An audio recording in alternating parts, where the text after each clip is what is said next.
This week's episode is sponsored by Pelican. You're listening to the B&H Photography Podcast. For 50 years, B&H has been the professional source for photography, video, audio, and more. For your favorite gear, news, and reviews, visit us at bnh.com or download the B&H app to your iPhone or Android device. Now here's your guest host for this episode, Jeff Fuller. Greetings and welcome to the B&H Photography Podcast. My name is Jeff Fuller, guest host for this week's episode.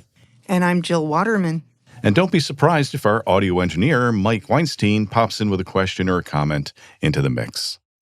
If food is considered a feast for the senses, food photography is an everlasting banquet of visual delights. As today's guest, food photographer Mica McCook likes to say, she creates cravings one photo at a time. Based in the creative mecca of Austin, Texas, Mica has been whipping up mouth-watering images that exude vibrant color and Rembrandt-inspired light ever since making a life-changing visit to a particularly bountiful farmer's market in 2015. In addition to her photography business, Austin Food Guide, Mica hosts a biweekly podcast, The Savory Shot, which recently celebrated its first year on the air. Mica McCook, congratulations on your anniversary, and welcome to the show. Thanks for having me. Now, you credit a trip to Philadelphia's Reading Terminal Market as the event that inspired your career as a food photographer. At that time, you were working as a portrait photographer. Give us some background on your start in photography and making the shift from people to food. Well, the shift from people to food started in my second semester of school. I actually started out as a general portrait photographer, mostly families, seniors, a little bit of weddings. I learned pretty quickly that that wasn't for me. But I reached a point where, in 2017 specifically, I was becoming so successful in my family portrait business that it was supporting me. And I decided, I really want to up my game. I've learned everything that I can on my own, and I'm going to pursue photography full time. And I also want to go back to school and study photography and get a degree in photography. So I did that. And the food was just really a hobby. I had a food blog with my coworker, Charlotte. We started a food blog called Let's Talk About It blog. There were no tacos at all involved, sadly. But we just started this blog, and it was something that I practiced with, and it was just something that I had fun with, but I never really saw it as a career. I saw my family portrait business as a career. It wasn't until I had a conversation with my professor that convinced me to drop my family business, the one paying for my education, and completely pivot and switch entirely over to food. And it's been interesting ever since. So even though I started my food blog in 2015, and that's technically where my start with food started, I really don't consider that time as part of my adventure, my career, because I didn't start taking it seriously until I started school in 2017. Mica, at the time when you actually made that shift and your professor encouraged you, did your food photography change? Did the kind of pictures you were taking change? Absolutely. I mean, just going to school, because I felt like I was looking at photography as a puzzle, and I had some pieces, and a lot of pieces were missing, and I didn't know what was missing.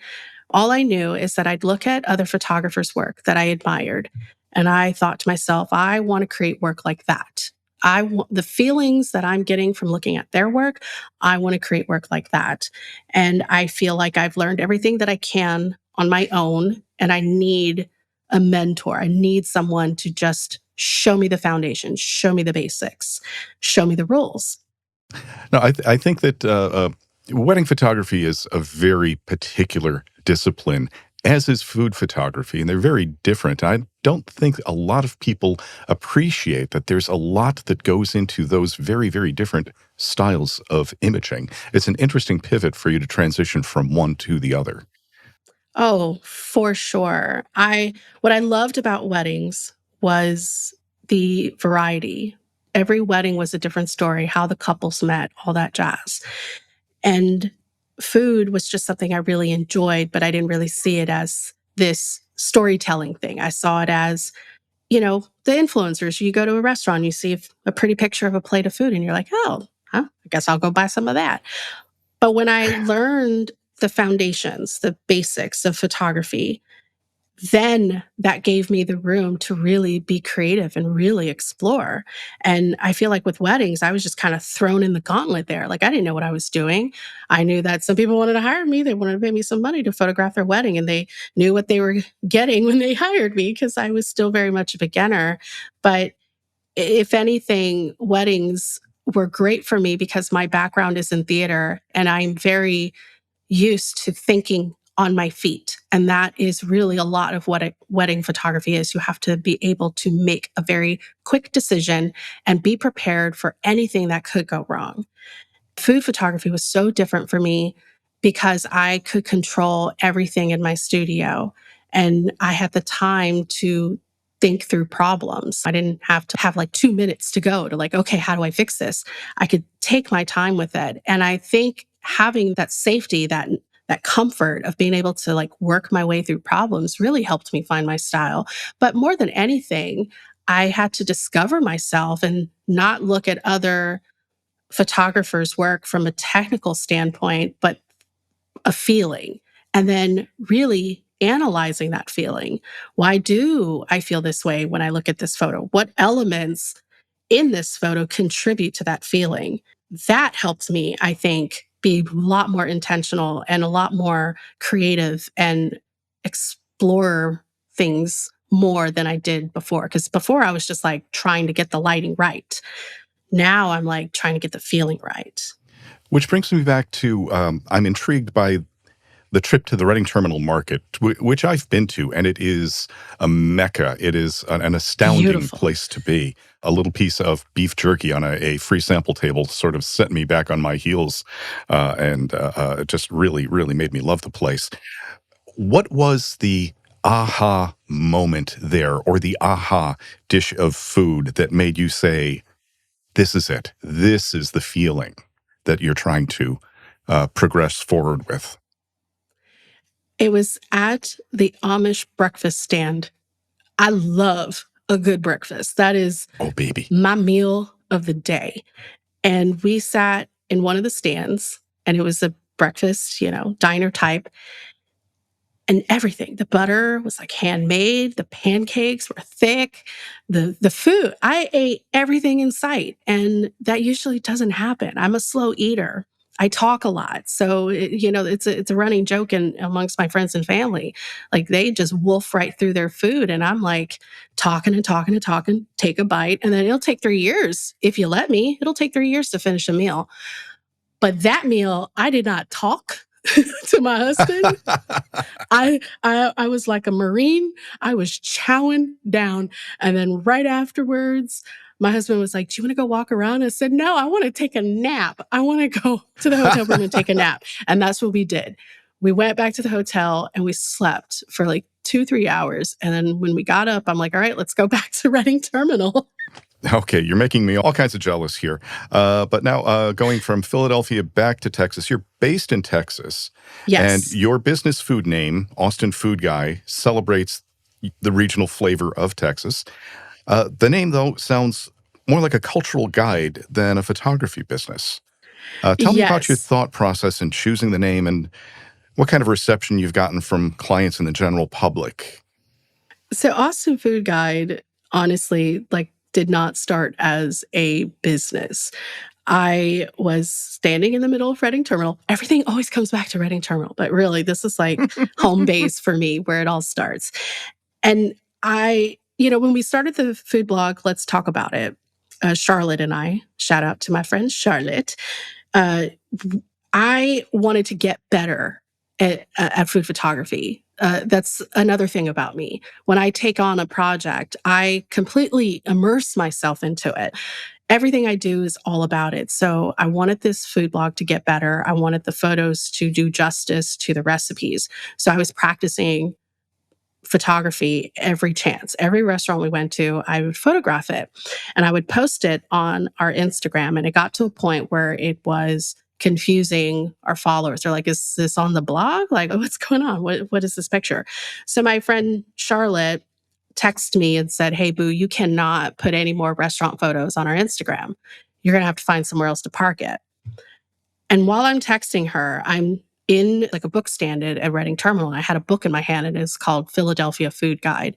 And I was like skimming through it. And I'm like, all right, well, I guess I'll start an Instagram account so I have somewhere to park my food photos while I practice and get better.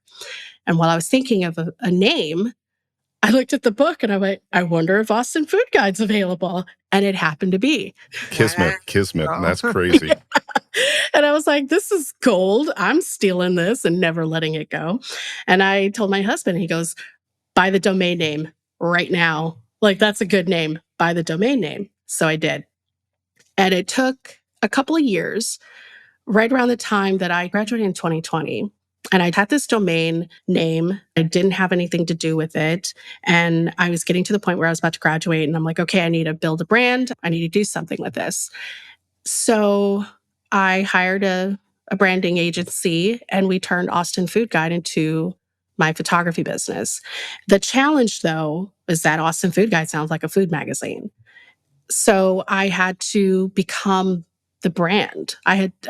Austin Food Guide needs to become synonymous with Mica. Austin Food Guide is Mica McCook. Mica McCook is a food photographer. So I had to get in front of the camera on my social media. I had to talk directly to my phone, which, I always wanted it to be about the food and I didn't want to be one of those influencers and take all those, influency pictures. But I had to. Otherwise, people were going to continue to confuse it. Sure. Branding is so important in that way. So important. Is there still confusion with people contacting you for like restaurant suggestions or travel Not tips? anymore.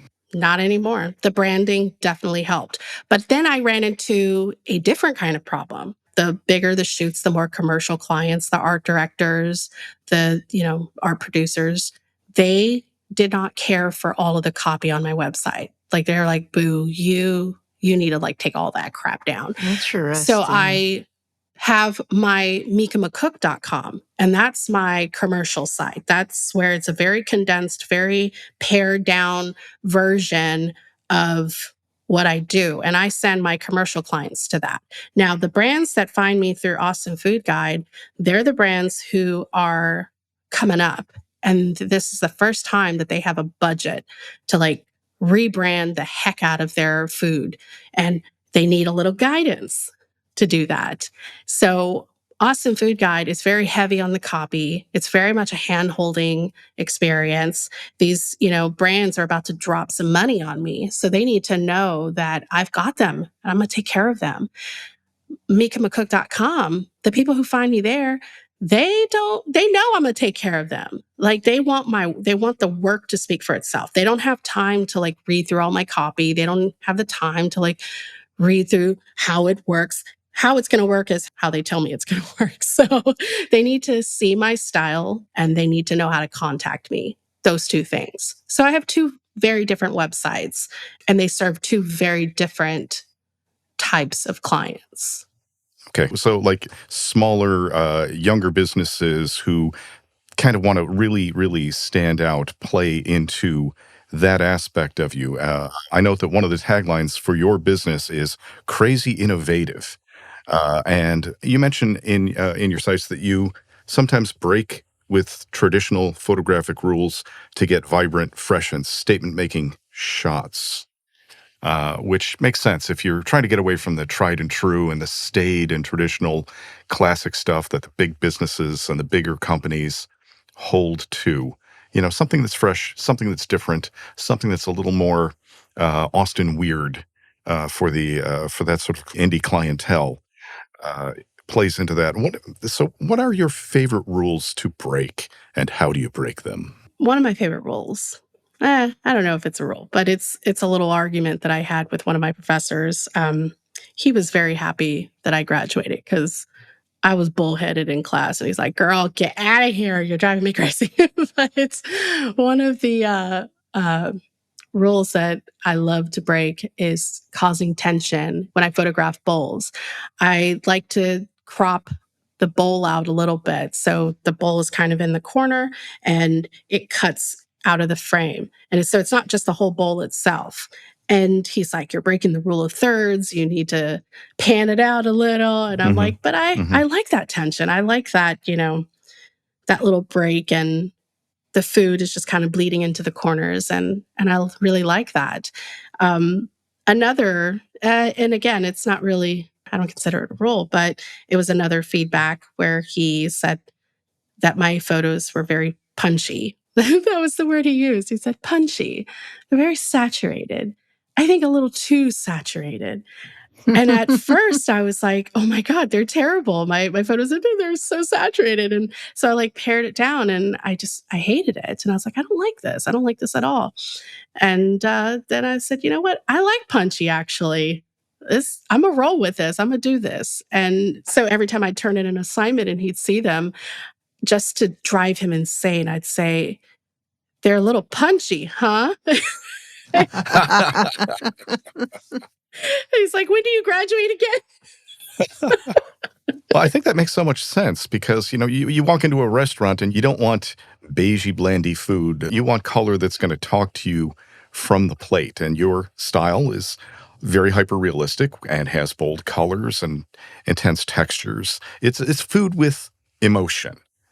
So what's your technique? How do you tease that out with the food that's in front of your lens? I like to think of it like this. Y'all seen The Wizard of Oz, correct? Has Oh, everyone gosh. seen The Wizard? Okay. So many times. Every year. All right. So what I like to think, or what I aim to create or recreate every time, is the first time when Dorothy lands in Munchkin Land and she opens the door. And like up until this point, all we've seen is black and white. And then she opens the door and it's just this rush of color. And it's just like, oh, that is what I do, try to do. Not try, I do. That's what I do every shoot. I want my viewers to feel like they're just walking into this splash of crazy rainbow, amazing color. They're just washed in color. And that's how I view flavors, flavorful food. And it's just got to be bursting with that. So when I look at a dish, I look at, what are the ingredients? What are the side things? I talk to, the food stylists that I work with, and I tell them, just go crazy with the color. Like I want color, but I want the food to have color. So if we're photographing, let's say example, chili, not the most colorful, but there are things that you can add to it that will make it colorful, that will evoke that, I'm eating chili and I could see the spice, the red pepper flakes, that type of thing. So that is what I aim for. That's what I do. That's what I love.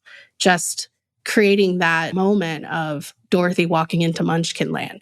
It feels that way when you taste a delicious bite of food, when you go to a restaurant for the first time and, think about your favorite meal on the entire planet.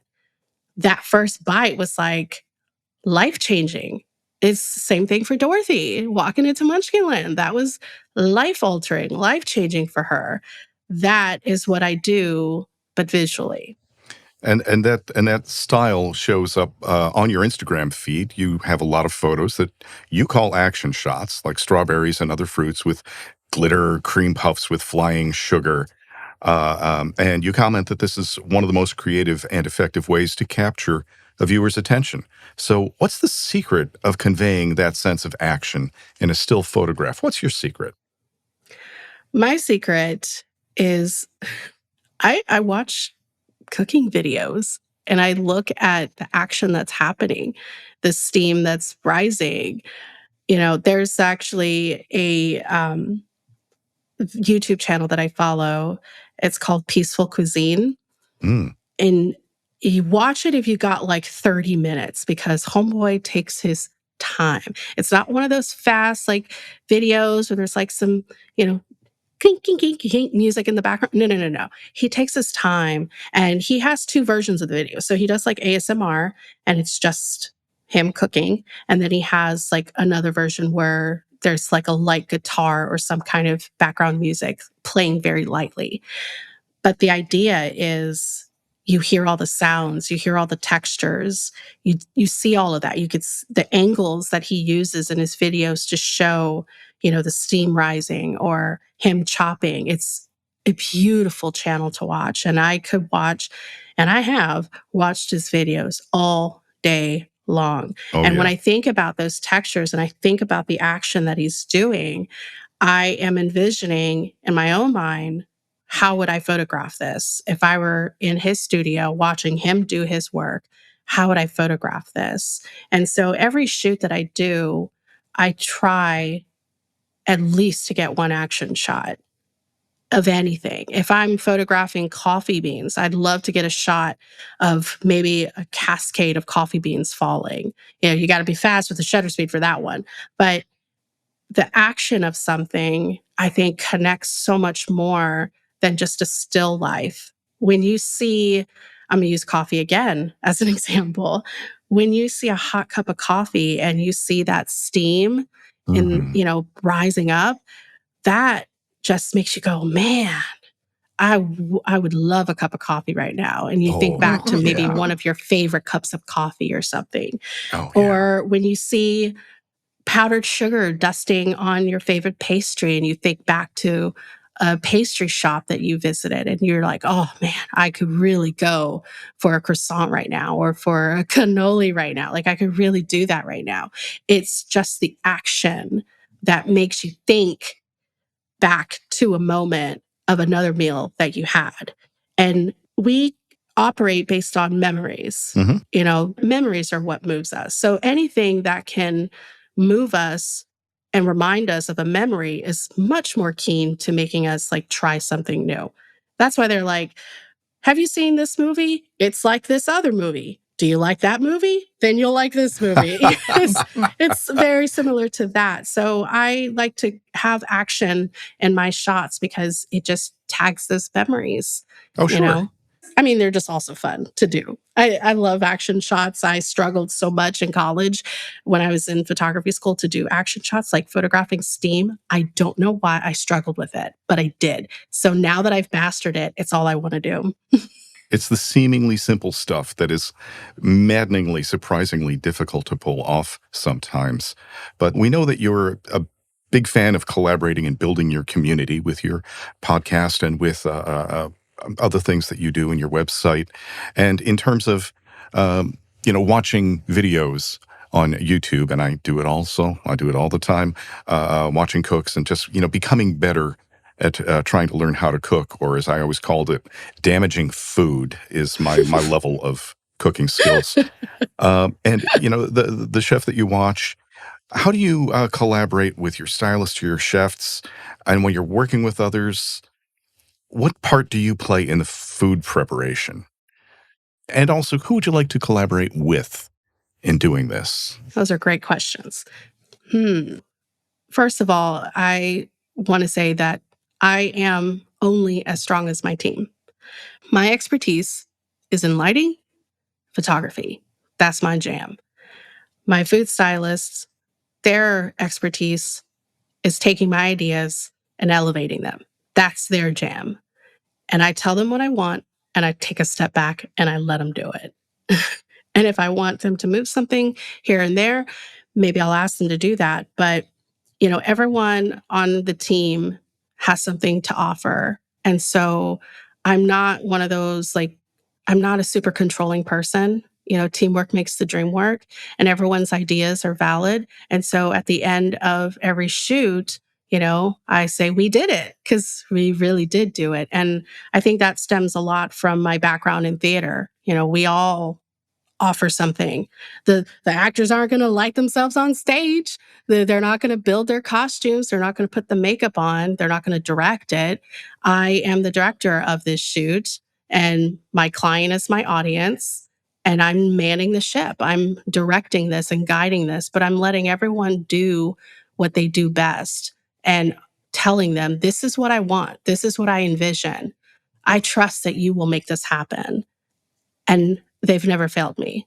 And I love working with chefs, with food stylists, because, like I said, I could have an idea and it will be a great idea. Or let's say it'll be a good idea.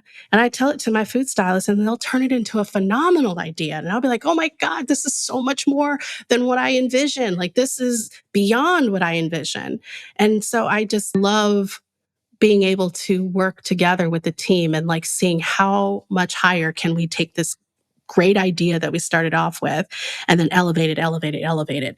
The first time I went to school, which was to study theater, it reminds me so much of our playwriting class where we'd come with a general idea for a play and then everyone just contributes. Oh, for this scene, you should do this. For that scene, you should talk that. I don't think this character would say something like that. And then by the end of the semester, you have this phenomenal 2-act play. And you couldn't have done it without your classmates. Like, that is very much how I like my shoots to roll. Mica, what's the size of the teams you tend to work with? Like, how many people are on set? Usually, the last few shoots that I've done, well, the last shoot I did, there was, let's see, for my team specifically, it was me, it was my assistant, it was the food stylist and her assistant. And then we had about 8 clients in the room. So altogether, Wow. it was a big room. But like, the clients were there and they were offering up ideas and they were like, could we do something like this? And I'm like, well, let's give it a shot. We'll find out together. And so it was really fun to do a shoot like that. And then the shoot before, it was just me and my assistant. And it was a very small, quick, I guess quick in my eyes, 4-hour shoot. It's very tiny, not a lot of pressure and not a lot of, production, not a lot of preparation involved.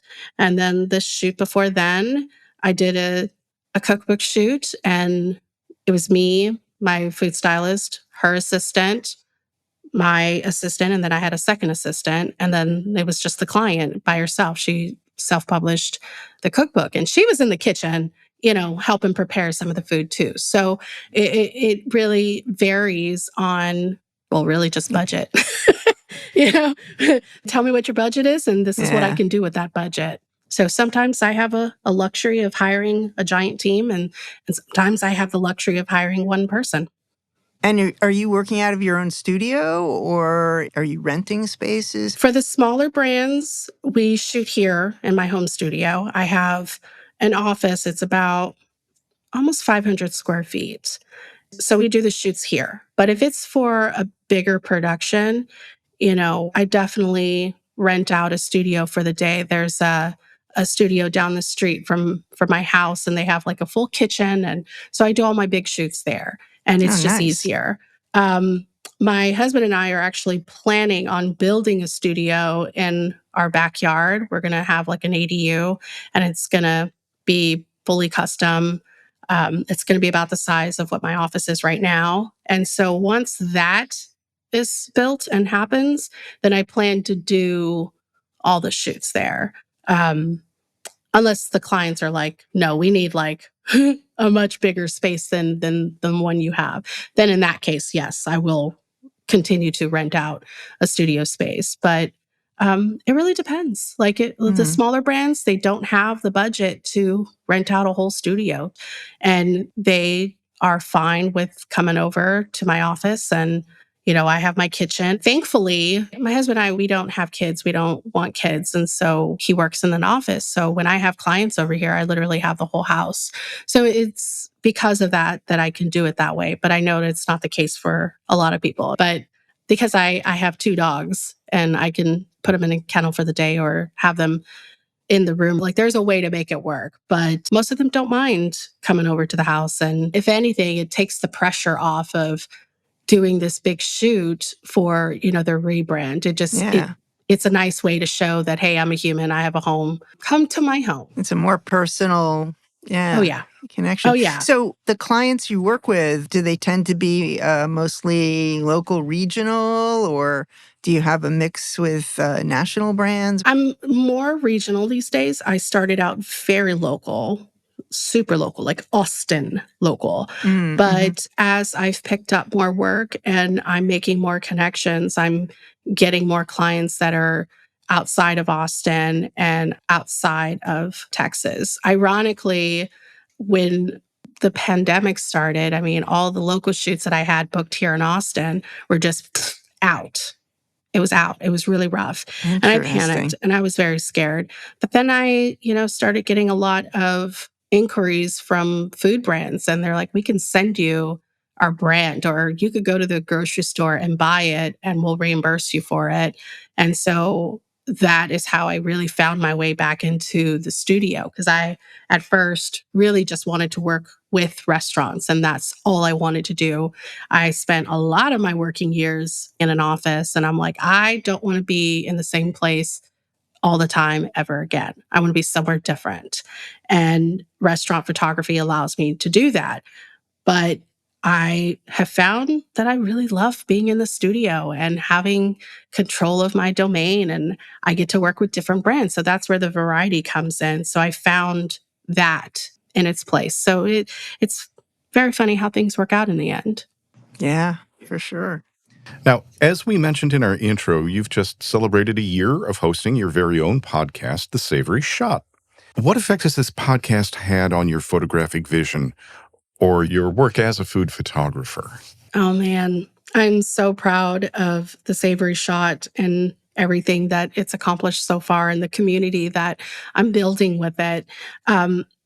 The thing that I've learned so much about myself as a photographer is it's encouraged me to be so much more intentional. I used to not like the idea of being so structured and, by the book. And I always wanted to find a way to do something different. But talking to these guests have encouraged me to, sometimes it's good to be very intentional, to really plan out your shoots, to draw out your shots, and to take the time to build your mood board and pick out your props and just be a lot more intentional with what you're doing. But it's not even the technical side that I've learned the most. It's more the part about being a business owner, seeing myself as a business owner and learning how to operate and promote myself as a business owner. Sure. That has been like the big lessons for me, because getting the work, that's something I don't struggle with. It's what do you do when you have the work? What do you do when you book that client? Because we are so determined to, how do we get clients? How do we? And there's not enough conversations about what to do after you get the client. How do you keep that momentum going? And so talking to these experienced food photographers who have just accomplished these insane milestones and hearing about their humble start, their backgrounds, the lessons they've learned, it just gives me so much hope that no matter how much this industry changes, there will always be room and space for us. So I love that. And I love those lessons that they've taught me about that. Yeah, the potential guests that you seek out for your podcast, one of the things that you look for in that vein is someone whose journey hasn't been perfect and who had to learn hard lessons that have left a profound impact. So what are some of the lessons you've learned in your journey as a food photographer? The hardest lesson that I learned is that just because you're busy doesn't mean you're profitable. Yeah, definitely. Yeah. And in 2021, I thought I was killing it. I was doing shoots after shoots. It was a very busy year for me. But my husband, who is an accountant, and he's my accountant, he does my bookkeeping. And he goes, "Girl, you are in the negative." And I was like, "What? What do you mean what do you mean I'm in the negative? Well, show me." And he showed me everything. And he's like, "Yes, you're working. And maybe the second quarter you broke even, but we're ending this year in the negative." And I think it's a result of two things. I think you are overspending on things you don't need, and you're not charging enough. And I was like, oh my gosh, no. That's a dilemma. And so that really forced me to really change up a lot of things and to also increase my rates. And that was like a big goal because I was like, oh my gosh, like, I don't know how I'm going to make this work. And so, there were a lot of clients that would come to me and they'd see my rates and they go, ooh, no, that's too much. Can't do it. Blah, blah, blah. And they'd walk away. And it was devastating for me because I'm such a people pleaser and I want so badly for your business to be successful. And I would love to be a part of that success. So it was really hard to develop that assertiveness and to say, I really would love to be a part of your success, but this is how much it's going to cost. That was really hard. But in 2022, when I actually made a good profit and I ended the year on such a positive note, I was like, okay, I get it now. I had to say a lot of no's, but the yeses were just incredible experiences. So that was a really hard one. And it's not one that a lot of people like to talk about. Money is a very awkward conversation to have. But my husband, he tells the truth. He tells it how it is. I mean, he's like, I could gloss it over for you, but the numbers don't lie. Sure. It's just the way the cookie crumbles. So it's a hard truth that I had to accept that even though I was really busy and I was booking shoots left and right, and I had 3 or 4 shoots a month, I was not profitable. So it's like the narrow margin that most restaurants live and die by. Yeah. So it doesn't matter if you make the best brisket in Brooklyn if you can't pay the bills. If your cost of doing business is outweighing your profits, there's just no way it's sustainable. And that's really how I operate now. It's like, what is sustainable for me? And that's honestly what it should have been from day one. But I didn't know, but I know now. And that's how I take every lesson. Every lesson that I learn, I'll say to myself, I didn't know, but I know now it ain't going to happen again. And I'm going to move forward and I'm not going to dwell and punish myself and, trash anything. I'm going to be grateful for the lesson and I'm going to apply it the next time because it will happen again and I will be prepared for when it happens again. So it was a hard lesson, but it was a lesson I learned and I learned it well. Good. Excellent lesson. Well learned. Okay. We're going to take a short break. I'm going to try to find a bowl of chili because, man, you're killing me. But when we return, we're going to have more with self-described food photographer fit for foodies, Mica McCook. If you're a photographer or videographer traveling light, the 22-inch Pelican 1535 Air case can fit in the overhead. But if you need more room, the mid-size 28-inch 1595 Air accommodates a bigger camera rig. For an even larger load, the wheeled 33-inch 1615 Air will keep your checked luggage safe. Each Pelican Air model can utilize different inserts of your choice, including soft dividers, pick-and-pluck foam, or Trek Pack-style dividers. Pelican Air cases are ultra-lightweight, durable, and perfect for all your photography, videography, and consumer entertainment needs. Head on over to bnh.com to find the perfect Pelican Air case for all your gear. Okay, we are back with food photographer Mica McCook. Let's talk gear for a minute. What's your go-to equipment, your go-to camera to work with? Well, I love my workhorse camera. It's a Canon 5DSR. And that's been my boo thing for the last few years. Before then, I had a Canon 70D. And that served me for, it was my first, quote unquote, professional camera. And I loved it. And it photographed so many weddings. So I still have it. And I use it from time to time when I travel. My favorite lens is my Sigma Art 24-70 lens. And when that arrived in the mail, I was just like, oh my gosh, I need to put this on a pedestal for like a day or two because I love it. I love it. It's my favorite lens. And it's what I use for most of my shoots. And I do love my 100 macro. And I tend to stick between my 24-70 and my 100 macro. And those are the two lenses that I work with the most. I have been exploring an 85. I use it mostly for portraits. And, when I was in school, I had the privilege, and it was a real privilege.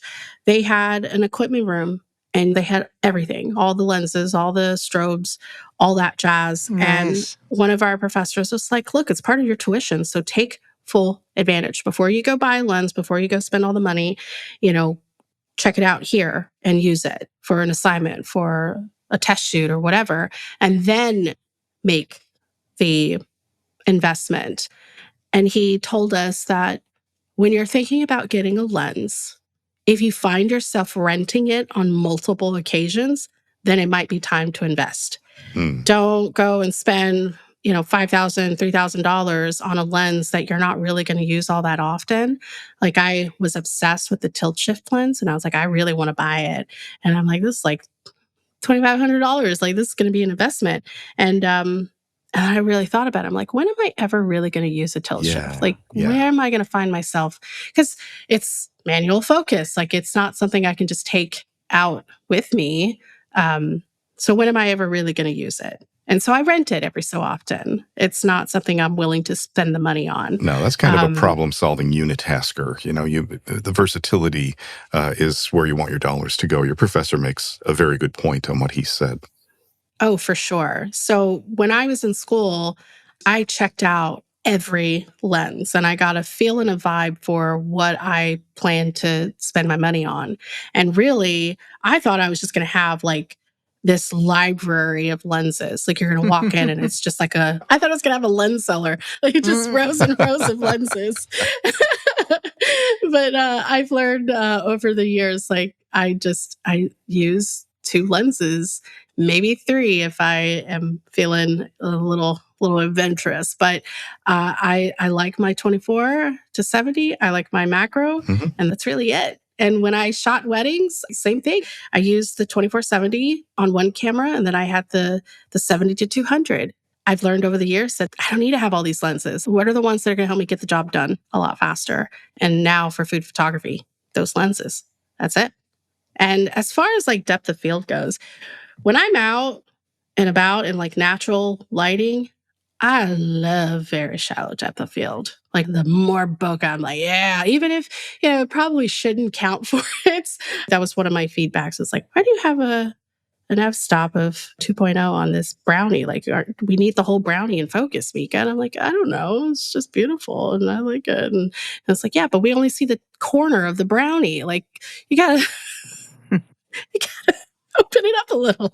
Yeah, I think that's kind of a very trendy thing. Like the ring light look comes and goes. Shallow depth of field comes and goes. And stylistically, things change and come back.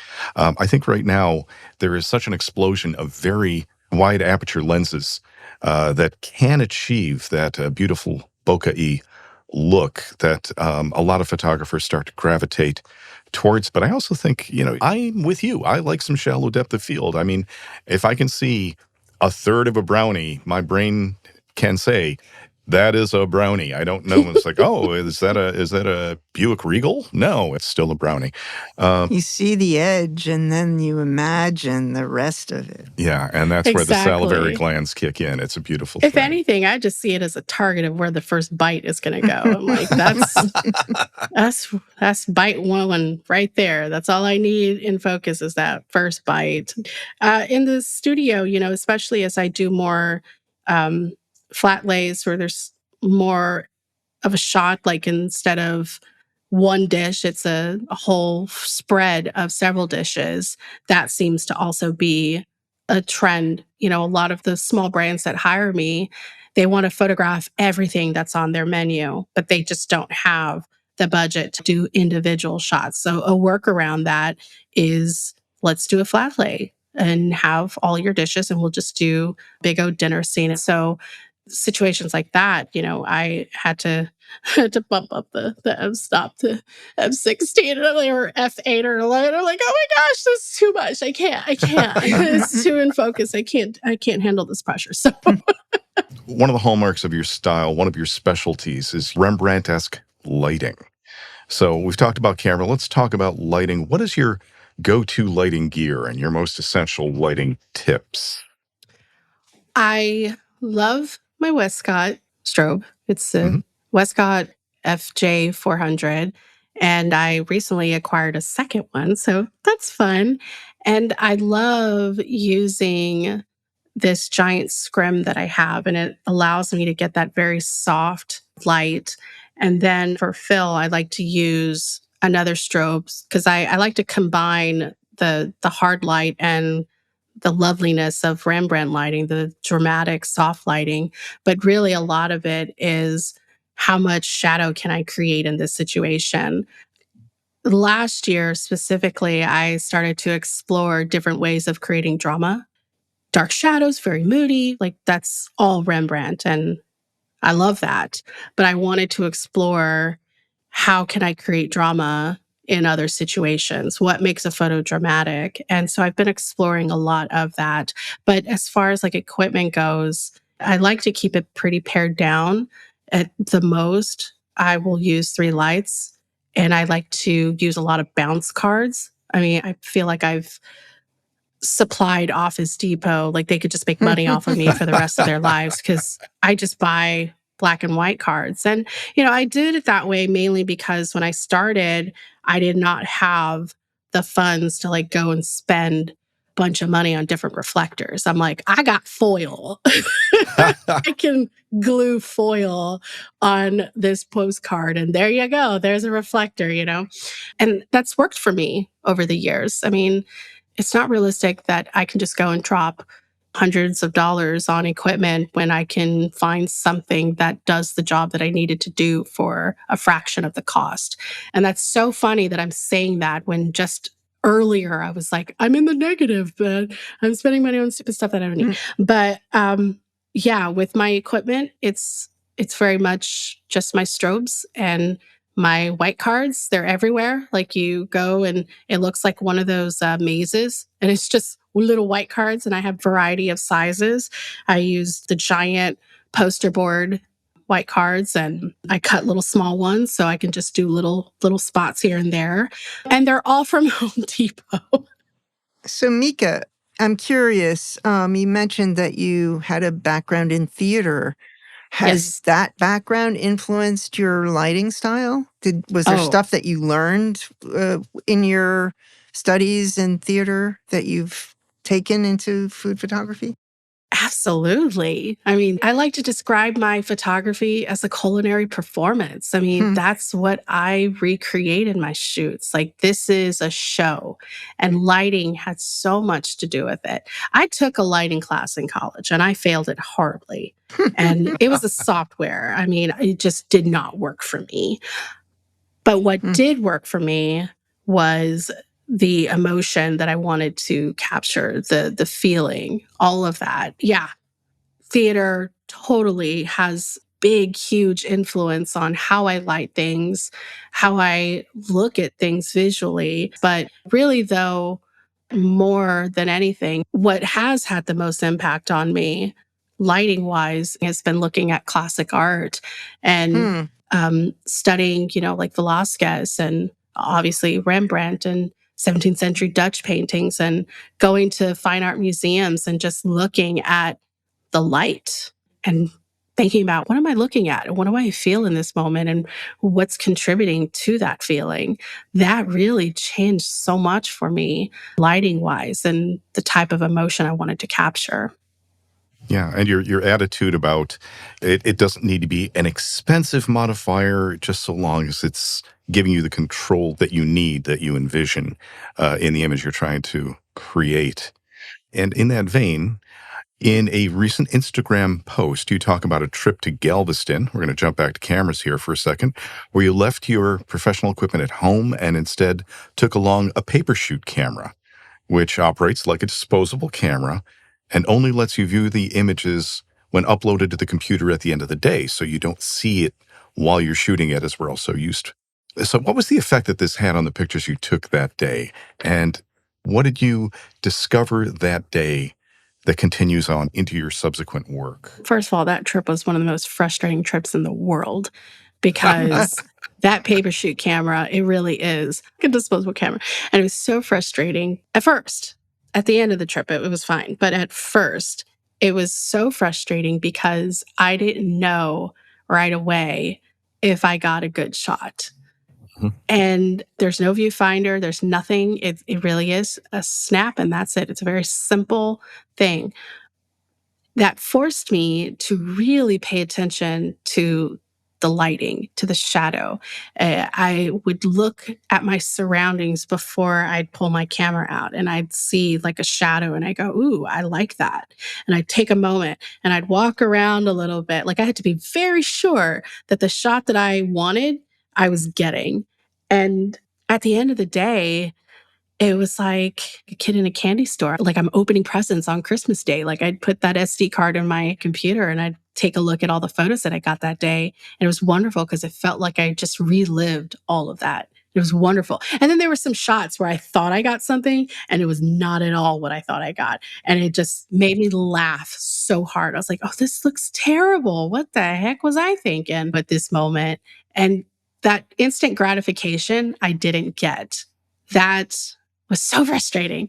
And also, what was frustrating about that trip and not taking my professional camera is that I don't know what was going on, but there were so many restaurants in Houston that were like, hey, you want to come shoot for us? Are you available to come? And I'm like, no, I have this paper shoot camera. Oh, I got wow. like 5 or 6 restaurants reaching out to me. Like, we need someone for a day shoot. The rate is this. Can you make it? And if I had my actual camera, I would have been like, yes. Because, Galveston is like maybe an hour from, you have to drive through Houston to get to Galveston. So I didn't have it. So it forced me to actually take a vacation. So I was like, man. But Yeah. as far as like the effect it had on me and the pictures from that day and how I use that in my work today is again really observing what am I photographing and being very short, being very intentional about what I'm capturing. And Sure. also not feeling like I need to have that immediate shot right away, working my way up to the perfect shot. The perfect shot isn't going to be on that first frame. You work your way up. And that paper shoot camera, I still have it. I still take it with me. I took it with me to Boston because after we got back from Galveston, I was like, I'm just throwing this damn thing away. Like, hell no. Like, this is so frustrating. But again, just made me so much more observant. But the best thing about it is that I'd take a picture and then that was it. I could go Yeah. back to my trip and I could live in the moment and be very present.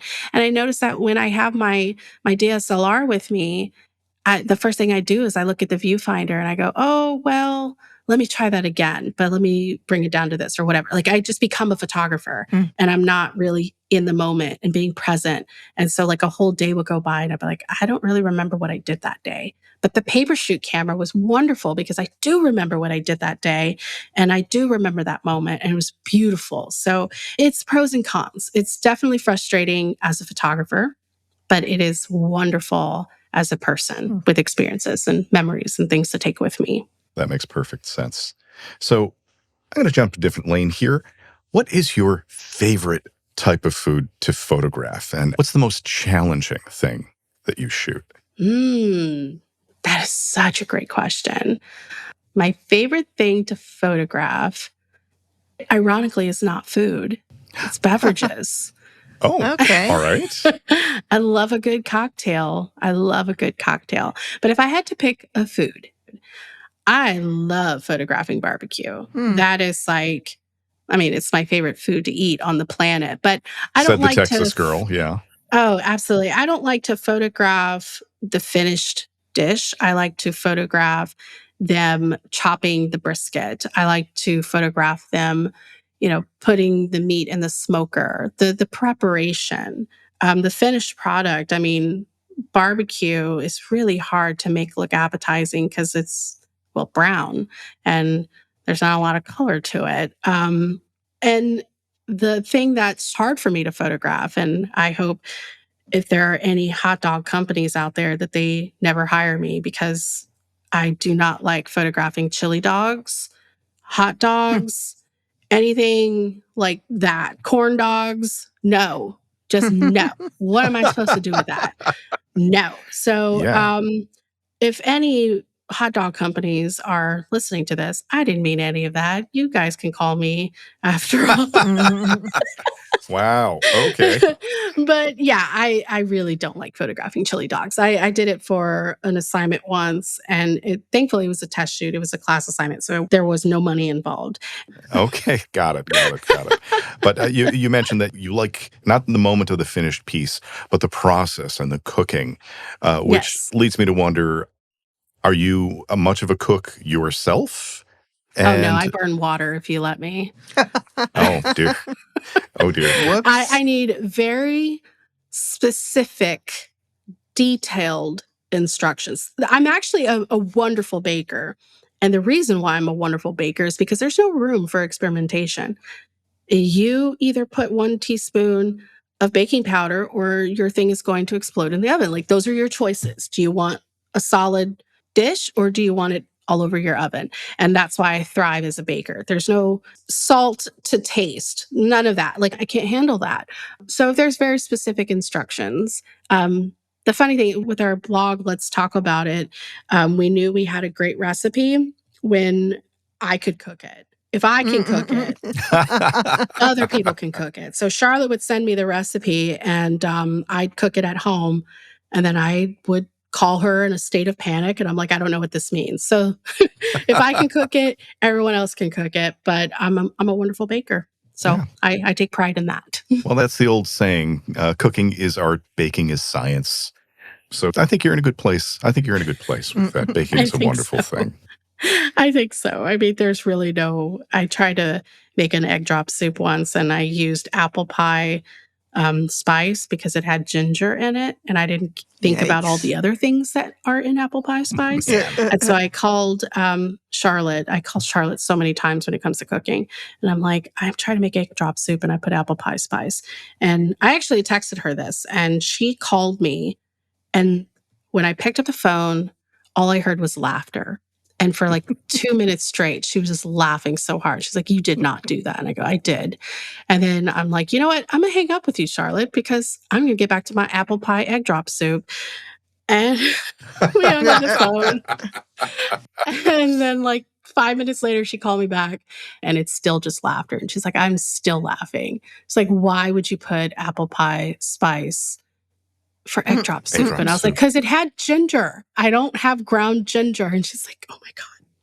Those who can't do, photograph it. So I photograph it. But I've actually been using ChatGPT for recipes. And I tell it to give me very specific instructions, no room for error. And it helps. It really helps. Huh. They're like 1 tablespoon. I go, 1 tablespoon. That's it. Nothing else.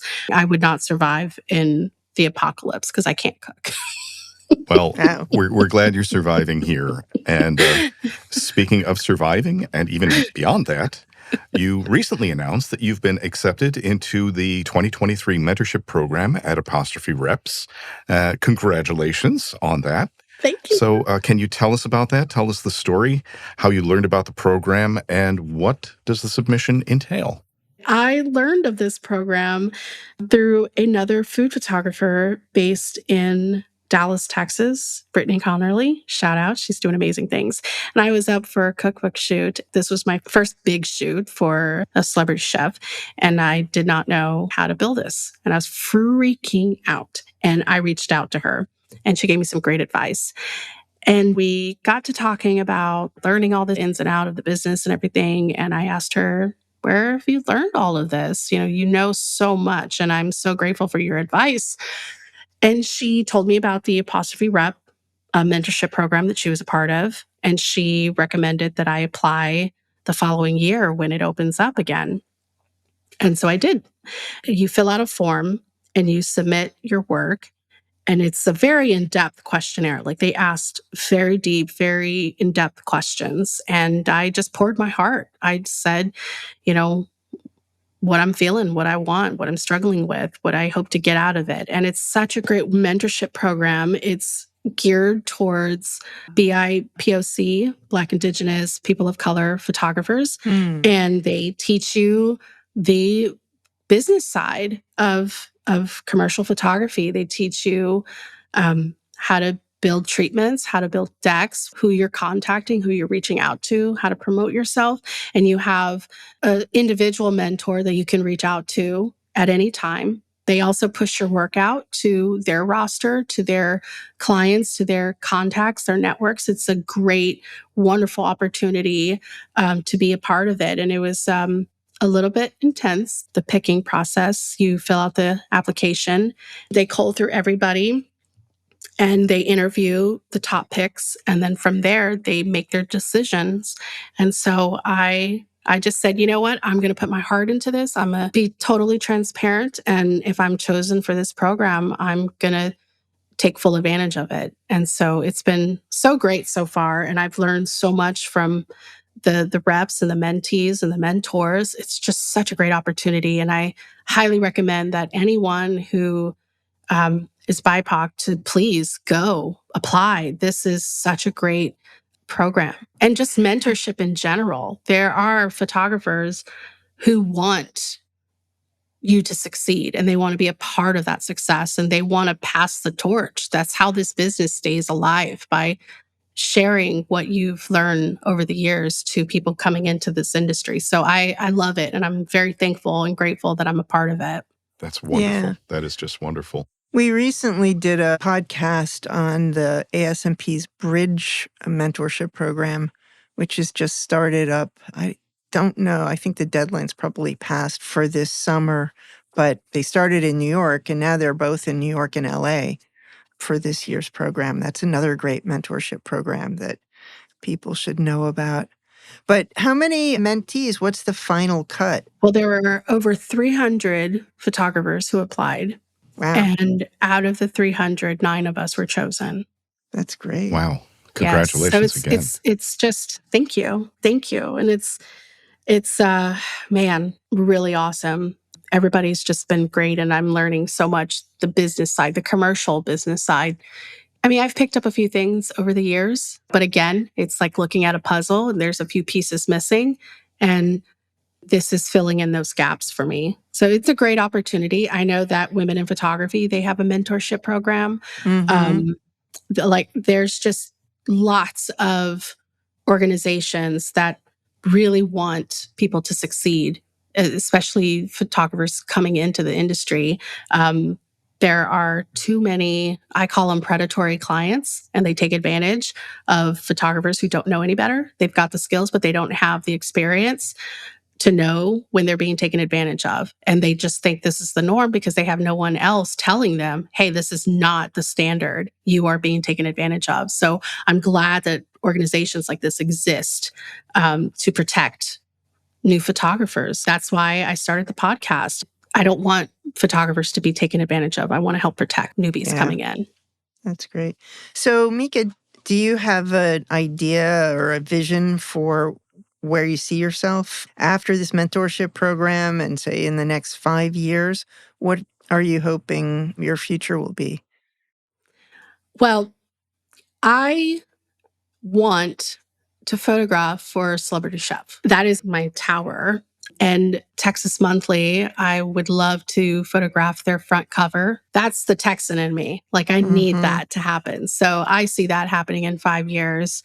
You give me the torch, I will take it so far up the ladder. Like, I will hit the ground running. So that's what I intend to do as soon as this mentorship is over. I'm going to take everything that I've learned and I'm going to hit the ground running and I'm going to apply it. And then when the next photographer comes and asks me for advice, I will freely and gladly give everything that I've learned and see what they do with it and see how they grow. So that's where I see myself in 5 years. Now, as far as which celebrity, I remember the question now that you asked earlier. And I'm going to put it out there because maybe she might hear it, but I love Carla Hall. She is so amazing. And I met her once and I told her very boldly, I was like, I know where all the hot restaurants are in Austin. And she pointed to her assistant. She goes, okay, you see that woman in white? Go give her your number and I'm going to call you and you're going to take me out somewhere. And I was like, what? Who? I panicked. I didn't know who she pointed to. And that was a few years ago. So if she listens to this, or if this is put out there, if anybody listening to this happens to know Carla Hall, hook a sister up, because I would love to photograph for her. I actually have her cookbook and I've made several of her recipes and I didn't screw it up. And the food was delicious. She is amazing and so wonderful and so inspirational. So that's my dream, to shoot a cookbook for Carla Hall. Wow. Well, hopefully it will come true. Oh, it will, because I'm determined. So, in addition to the Dream Cookbook, do you have any projects in the works or upcoming events happening?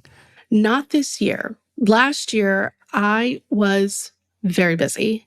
Second to 2021, 2022 was it was the busiest year and the most profitable year I ever had. And so at the start of this year, I was like burnt out. So this year, I really have just been doing a lot of test shoots.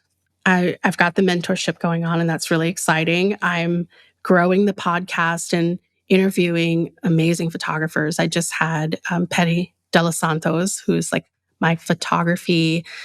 Oh, I worship everything she does. She's amazing. And she's also Texan. And I also recently interviewed Andrew Scrivani, and that was a big moment for me. So I just love having those conversations, and that's what I'm planning to do. But this year, I think I've booked 3 shoots in the next quarter. So that is probably going to be the busiest I'm going to be this year, just because last year was really, really busy. I barely survived. I was like, oh my gosh, like walked into 2023, I'm like, huh? Who? What's your name? Like, oh goodness. So I've done a lot of traveling this year and it's been great. It's been really, really, really awesome. Well, that's wonderful. Why don't you tell our listeners where they can find out more about your work? Sure. So I am on Instagram, Austin Food Guide. You can find me there. I am also on TikTok. If you like TikTok, I am very silly on TikTok, same name, Austin Food Guide. And if you're on LinkedIn, come hang out, Mica McCook. I love LinkedIn.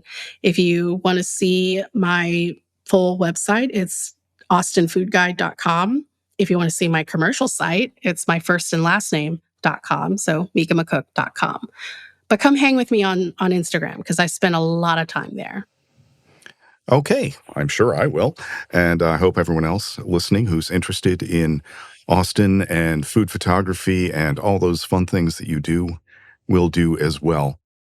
Mica, I want to thank you for spending some time with us today. It's been a delight. It's been a lot of fun. I've learned a lot, and I hope everyone out there who's listening has as well. I want to remind our listeners that links to all of the contacts Mica has mentioned will be available in the show notes. Thank you so much for having me. I really do appreciate it. It was great talking to you guys. Yeah, thanks, Mica. It's great talking to you as well. Yeah, best of luck with your future endeavors, and give our regards to your husband. He sounds like a great guy. He's a very patient man, bless his heart. So thank you for joining us. If you're a fan of the show but not yet a subscriber, head on over to Apple Podcasts, Spotify, or wherever you get your podcasts and click subscribe. You can also find us on the Explora blog, where we post photos of our guests and show notes. And please join us on Facebook and at the B&H Photography Podcast group, where you can share your favorite photos and comments about the show. I'm Jeff Fuller, guest host for this episode. Jill Waterman is our creative producer. Episodes are recorded, mixed, and edited by technical producer Mike Weinstein. Our executive producer is Jeremy Weiss, and our editorial director is Sean Steiner. On behalf of all of us, thank you so much for tuning in today. Thanks to Pelican for sponsoring this week's episode.